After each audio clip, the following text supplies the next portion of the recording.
Transport ministers from 7 Southeast Asian countries promised today to work closely to rebuild the region's aviation sector and streamline international travel.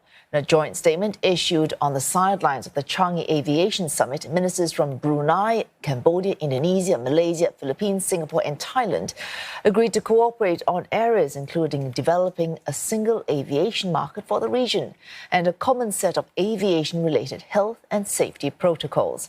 In a panel at the summit, officials and industry leaders also shared their ongoing challenges and their plans for recovery.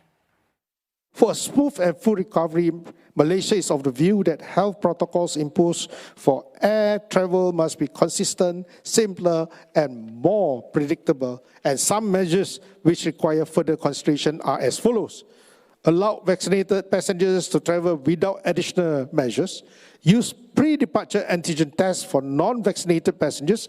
Avoid on-arrival testing. Remove travel bans. Accelerate the ease of travel restriction. We have connectivity, obviously, to all the major destinations still in Southeast Asia, but also Australia and Europe, US. So what happened during this period is that while the borders are largely still closed, we continue to build our and get ready our operational resources. So take, for example, today, we're actually operating about 60% of our pre-COVID capacity, but we are actually utilizing almost 100% of our operating resources.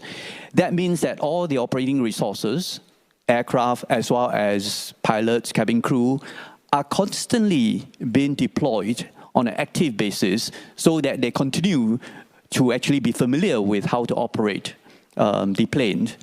And this means that we are able to make decisions at very short notice to actually deploy resources.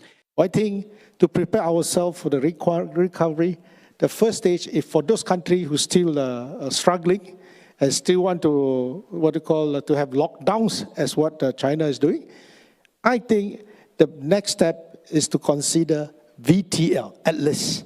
And with that, subsequently, we can reopen the borders when they are comfortable. Aviation can recover and also have the license to grow only when the growth continues to be sustainable. Yes, we have the net zero for 2050, but we also need to see some immediate developments, and we need all and everyone to work together in order to make aviation more sustainable. And of course, the digitalization, where we are also going to see the integration of a new type of aviation, namely the urban air mobility, into the traditional aviation systems. And this has to be done also in a way that you will maintain the highest levels of safety and security, and particular cybersecurity. The growth of air cargo offers us a great opportunity both to contribute to overall economic recovery, but also a growth of a sector that has not been fully developed at this stage. We also see growth in general aviation sector, which basically is bringing completely new business into our markets.